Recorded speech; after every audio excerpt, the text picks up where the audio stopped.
How's everybody doing today? Yeah?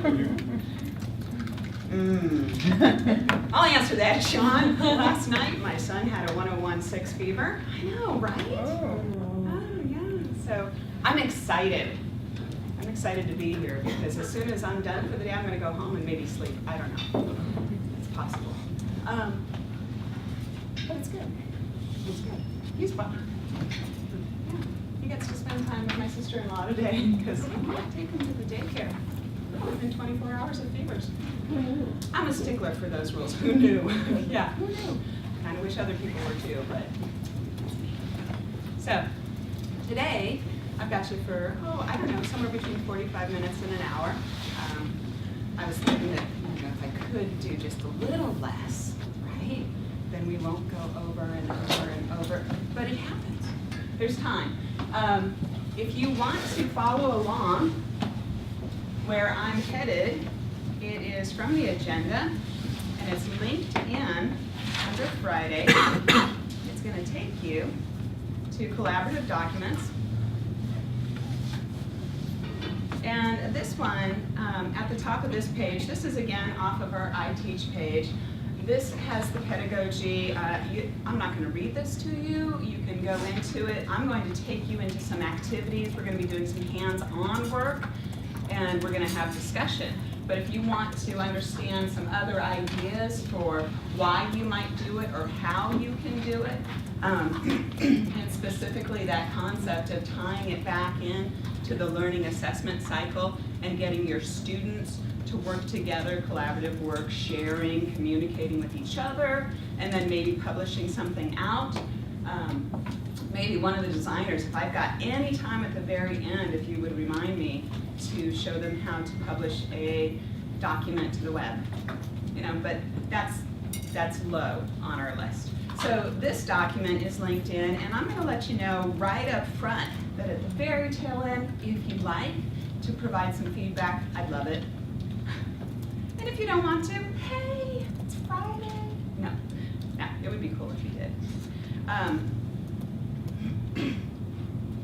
So what am I covering? Collaborative and group work. My introduction, taking you into an activity, discussion, another activity, and wrap up and feedback. Why do I do this? I always like to let people know like a roadmap. Where are we headed? And I would say that that's pretty important for your students too, giving them a roadmap of where you're headed. Your syllabus is supposed to do that, but you can do it, on a daily basis, the start of class, each day. You can do it module basis, unit basis. Give them an idea of where you're headed. You might have seen emails from me yesterday or Wednesday. Anybody kind of wonder, why am I getting this email? What's going on? I invited you 2 different ways. I invited you to participate in a shared folder. And I'm going to explain a little bit about that with Google Drive and Google Docs. Some cleanup instead of, I'll show you what my folder looks like. But I also invited you to your own small group set. Wednesday, you guys did videos. So we've got 2 activities, and the first activity I'm going to take you into is working all together. This might seem really strange when we jump into doing it because you're all going to be doing it at the same time. Heidi mentioned that collaborative documents have saved her because she's somewhere else and we have a meeting and things are going on.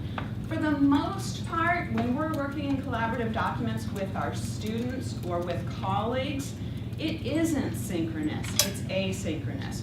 We're sharing ideas, we're getting in at different times. So what you're about to see, if you would, go into your email and follow the shared link to the document CD Brainstorm. Or, I think I shared a folder with you. So, let me show in there. If you go into the folder, what you should see in the folder is a document called Collaborative Documents Brainstorm. How do I get there? I'm going to show you exactly. Some of you are already comfortable with how to do this. Go ahead and go in. I'm going to show you how to get there.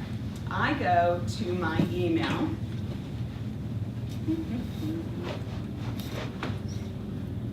I don't have one of those open, so I have to actually, or here, I can go here. I go into Drive.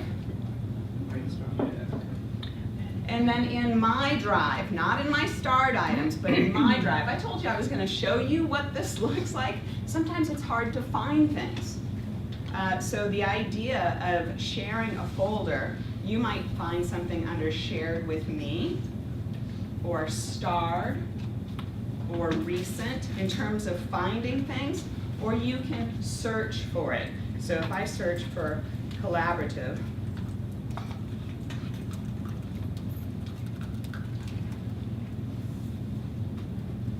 I've got your small group items, and I've got my slides for this, how to use collaborative documents in your class. I've got this one here, which is the one I shared, but right at the very top, I also have a folder icon. So if some of you want to start cleaning up, anybody here already using Google Docs quite a bit? Okay, so if you're in the same boat where I am, wow, can't find stuff, it's really messy, you can start cleaning some things up by clicking on the folder and by choosing Organize. And you can move some of your things. Why would we want to share a folder? Because everything you put in it, and you're going to see this halfway through the session, I'm going to put all those small group ones in the folder, and then everybody that the folder is shared with would be able to see the documents that are in it. So there's pros and cons of sharing folders.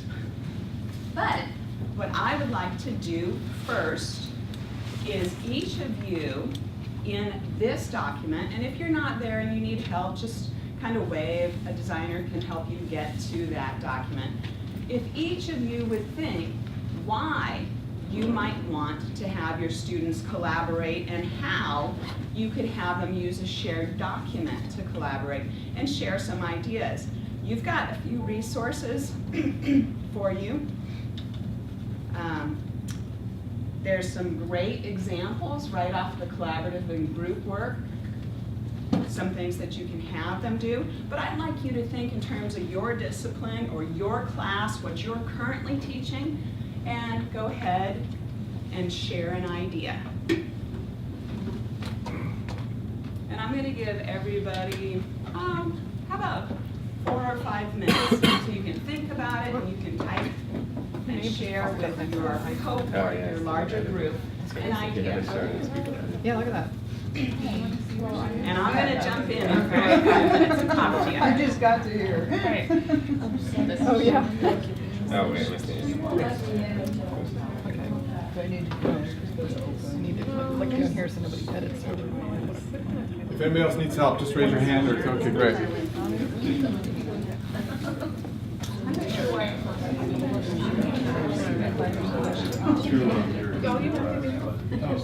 But that is for the second activity. Should we say collaborating with like 1 and 2 people? Yeah, this is like, I'm afraid to click over the top of somebody else's. Well, I feel like it'd be a fun like fighting. Oh, it would be fun. Yeah, trying to choose.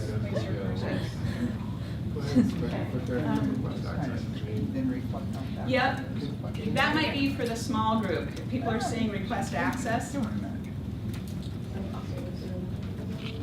She should.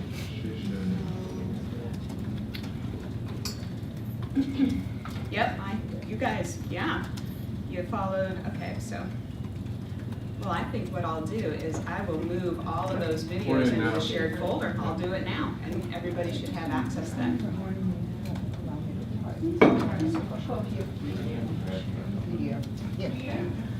So what you're thinking about weekends? Don't hesitate to ask.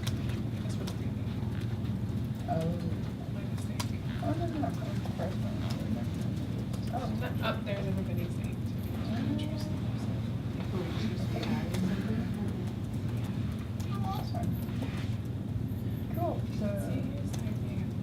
So if anybody's looking up on the screen, you're actually seeing me move some documents around so that everybody should have access to it. But the ones that say video feedback are the second activity that we're doing.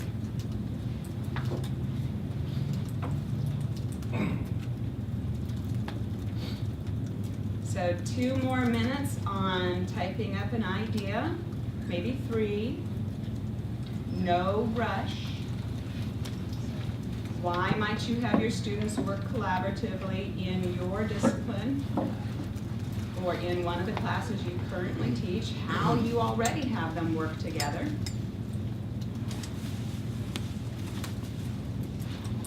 Okay, hopefully this means that everybody has access to their document, but I'm going to go ahead and answer all those emails that just showed up.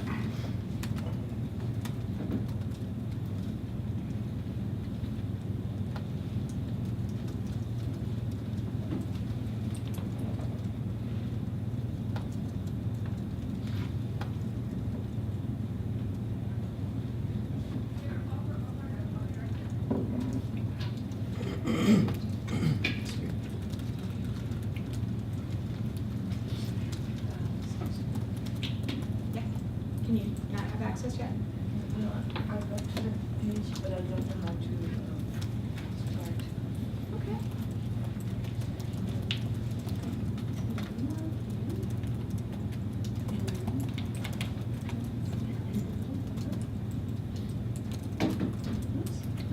Sure.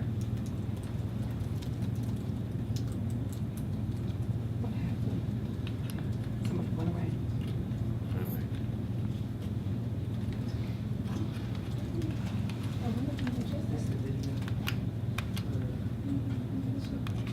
Oh, this page is second. But when I click on it,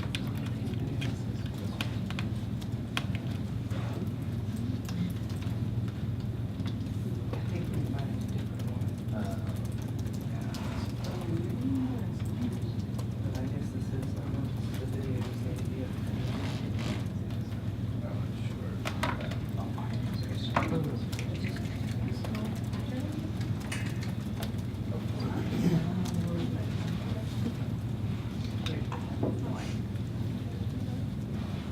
Can't get this.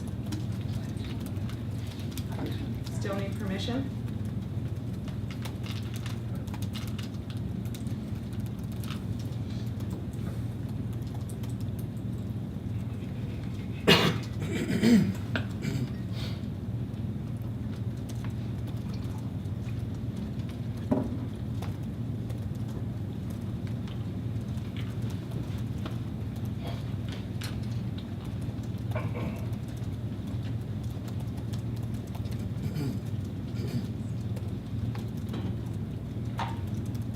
Okay, at this point, is anybody not inside of the document, collaborative documents brainstorm?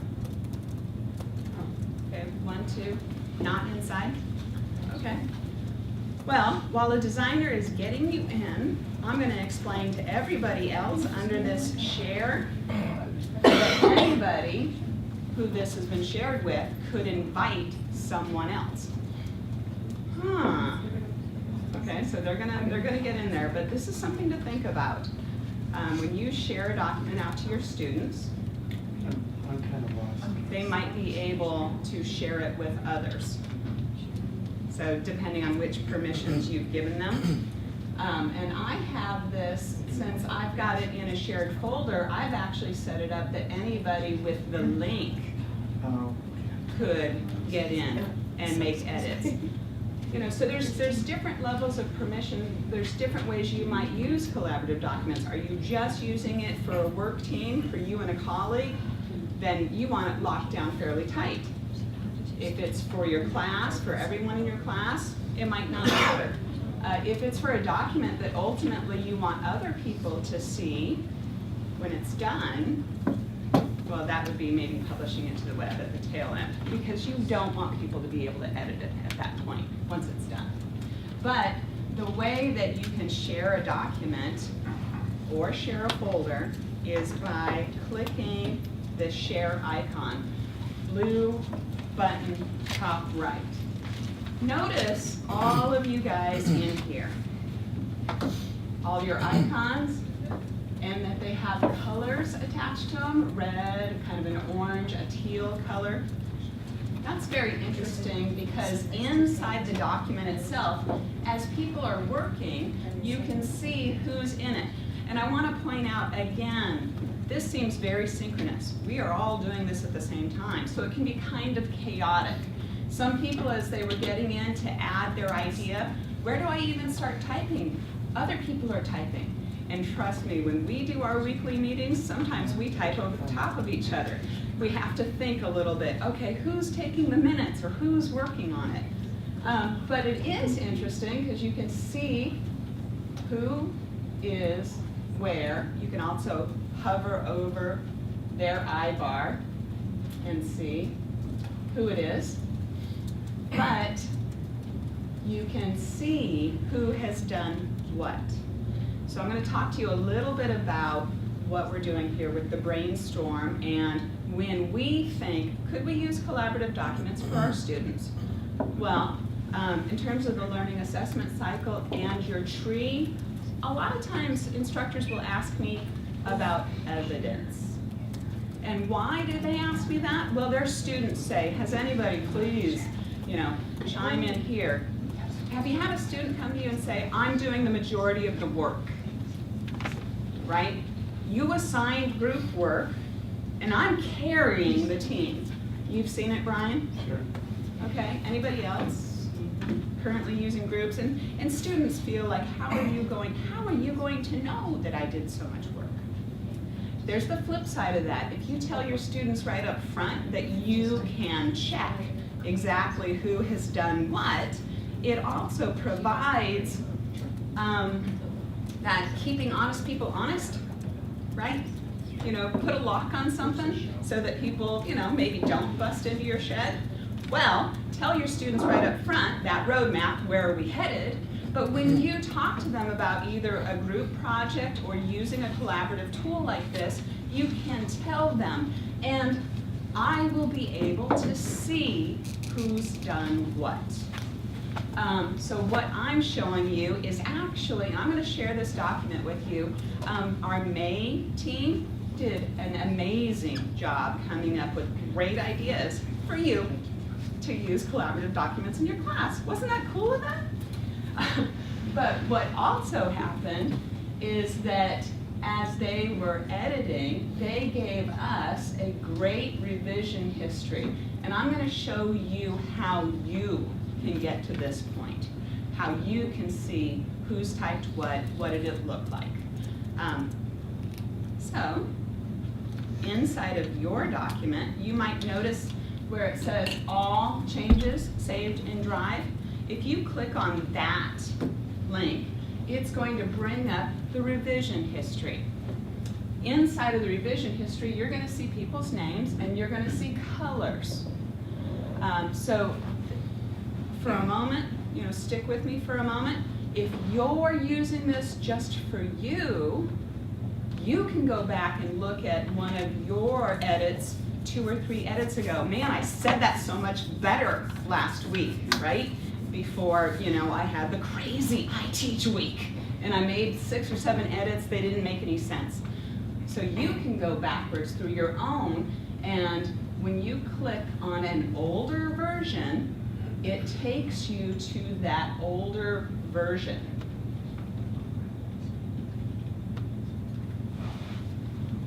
I am showing you May's because I found in the revision history a really nice chunk where somebody didn't just correct somebody else's spelling, right?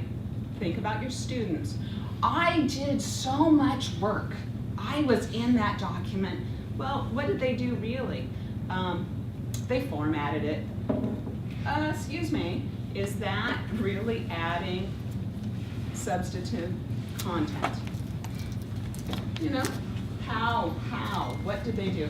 Well, in this case, person, made some edits, they took some items out. So I can see in the color who it was that did it. And I also know based off of which one I was clicking on. What this person do? I'm not calling somebody out. I actually know everybody here worked on this document pretty evenly. But if a student were to say, well, hey, how did that work? Or how are you going to grade this? Or how's it going to come into play? Well, you can show them, and you can show them from 2 views. Maybe you want to fix something that you edited. Go back and look at yours. But you can also show them, I know who's done what. Okay, so a little bit. Is there questions on the revision history? I'm going to save this document, which is their final document, into your folder so you can see quite a few examples of how they suggested that a student might be able to use collaborative documents. Math, PowerPoint presentation, solved a problem, pasted graphical solutions right into the document. Well, with Google Docs, who everybody has access to, they can create drawings, they can create and share slides, and they can share spreadsheets. There's so much that they could do inside. You can just get them started in one document, and they could link to others if they wanted to. I'm going to go back to right now. Somebody's editing. You're done editing? That's fine. Does anybody want to share one of their ideas or how they currently do group work? You're actually shaking your head, Susan. I don't do any, I'm just thinking, why don't I do any group work? This has never really honestly occurred to me. Okay. In my 2 classes. But maybe now, once you see these 2 documents, you will. Linda?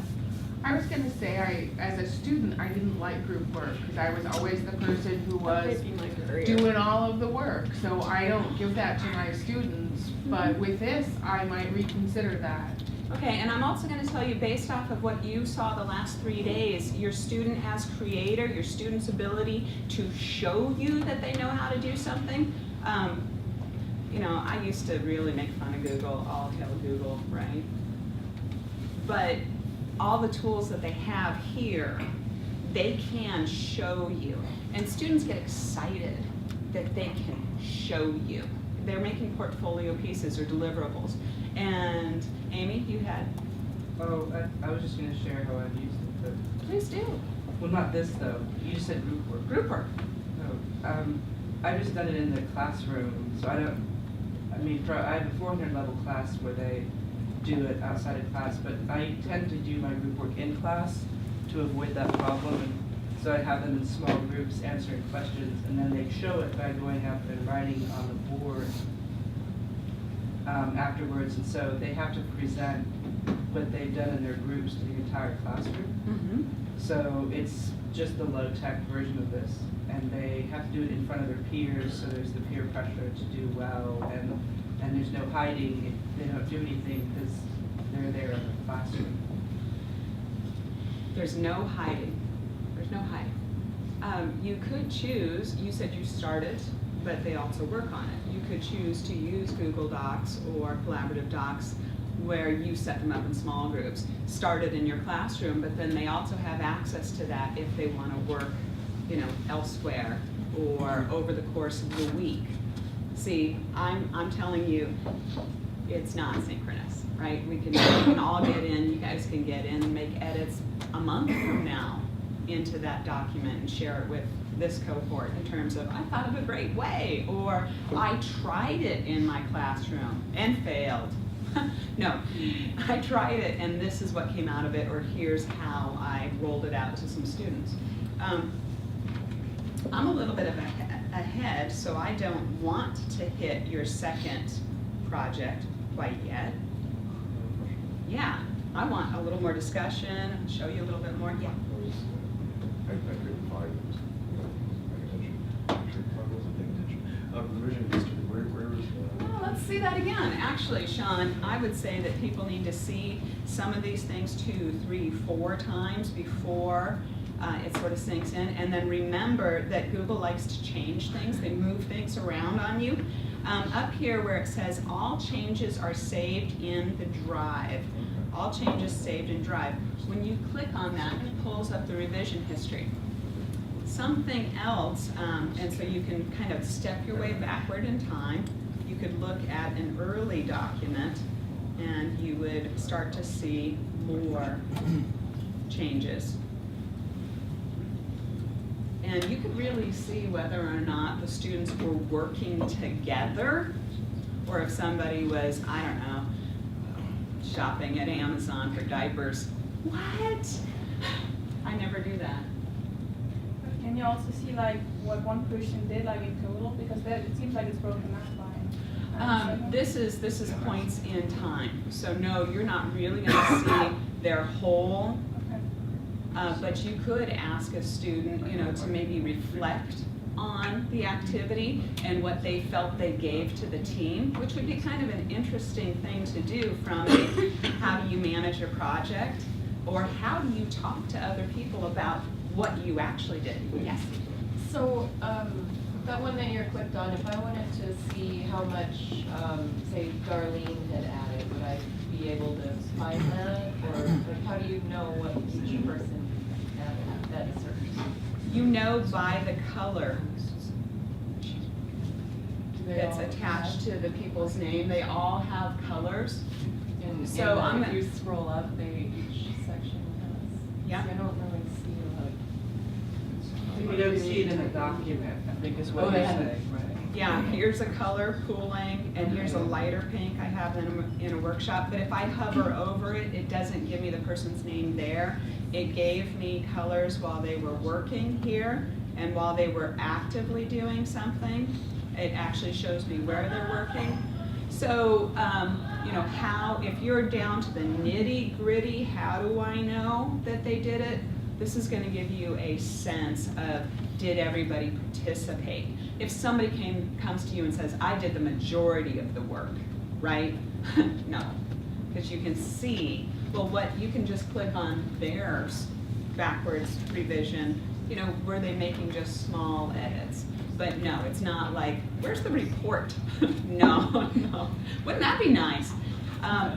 But there's another way that you can use this. So I want to point out, I'm going to close revision history, and I'm actually going to close your document, and I'm going to go to the May document, because much in the same way that I dumped you into this activity and didn't tell you very much about how Google Docs work, I did the same thing to the May folks. So what they did, sometimes they looked at each other, what each other had to say, and sometimes they added comments. Okay, so if you're using a Google Doc, say, I'd love to pick on somebody from the English discipline in the back, aren't you? And I can't see your name because the Danny. chair is in the way. It's Danny. Danny. Danny, you might ask a student to turn in work to you. And you could use the document to suggest to them by highlighting something that they've said. You might click and make a comment. You can add a comment, you know, what's your source? You know, did you cite this? I don't see this in the end of your paper. Or I have a recommendation. So here, Ghosh, you know, just said, yeah, I like this idea. Okay, so maybe giving some students some positive feedback. Or you could say, you know, maybe you should do this. If there is a situation in teamwork or working with a student where you're saying maybe you should do this, they can respond to it and you can choose to resolve it. Like the idea, okay, how did that work? Great. And if I actually click resolve, this is a discussion. If I click resolve, it ends up going away. I'm saying it's done. You know, so that's just something, maybe a discussion between you and a student that could happen over the course of a week, over a course of a So month. the discussion started with one comment. Yeah, with Is that one right? comment. And then, You know, but it could, how you do they could, reply to that?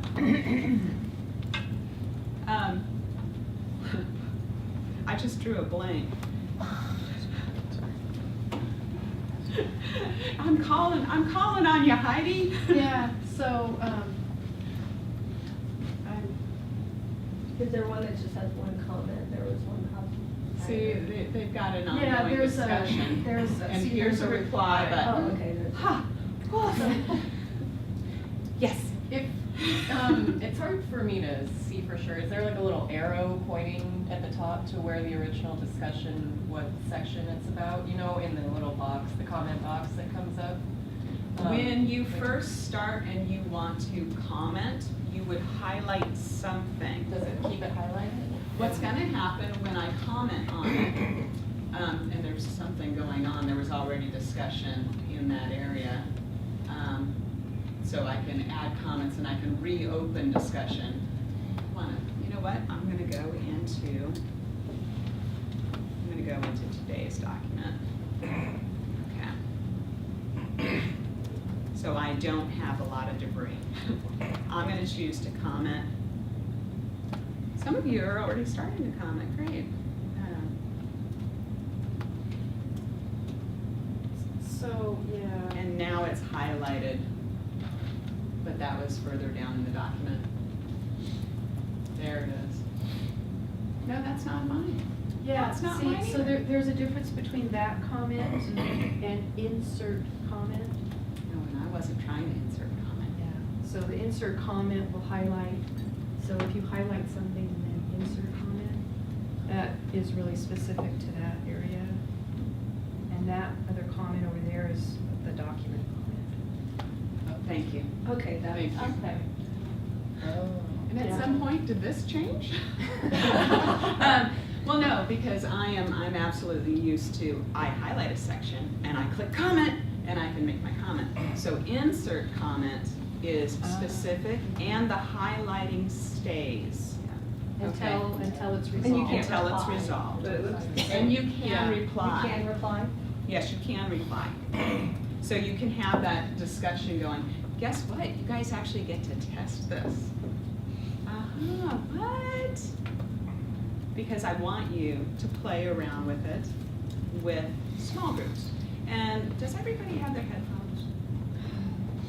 Yeah, not everybody has their headphones, but most everybody has their headphones, okay.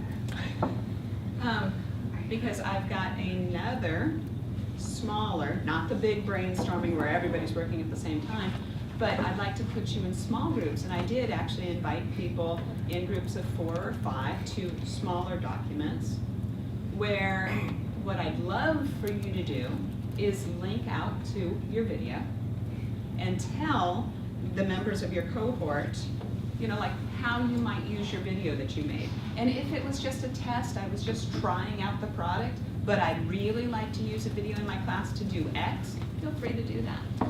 Okay?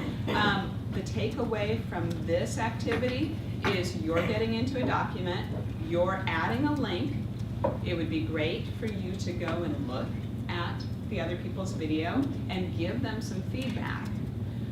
But I want you to test out the difference between making a comment on the document and making a comment on a specific section so that you actually see the mechanics of how it works. And I'm gonna give us, I'm gonna say until 9:30 for this. So you should be able to watch, those videos weren't too long, you should be able to watch 1 or 2 videos of your cohort. You don't have to watch 3 or 4 videos. And just give them some feedback. This is also gonna mean going back into your email possibly to find the link to your video, the one you were shared. Oh, and some people are already putting in their links, great. You might have to figure out, where did I even post my video? You've got the YouTube video that you made on YouTube. You put in a link. That's great. You can point them to YouTube. You could point them to, if you linked it at Google+, you could point them to that comment. WordPress, I know, Sean, man, it's early on a Friday morning. What? Okay, so again, what's the goal of this? You're gonna find your document, you're gonna add a link, you're gonna view somebody else's video and give them some feedback, but you're also gonna play with the comment so that you get the sense of how this might work in a small team. You guys are, you know, being a small group in your classroom. I would always recommend before you roll a tool out to your students that you test exactly the type of environment that you would have them do it in.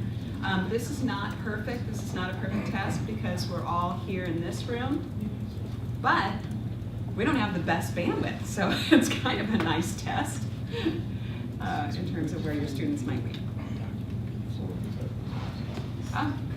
And Sean's got extra headphones if anybody needs. Okay, in the back. Kate needs your headphones. Yes. It's you.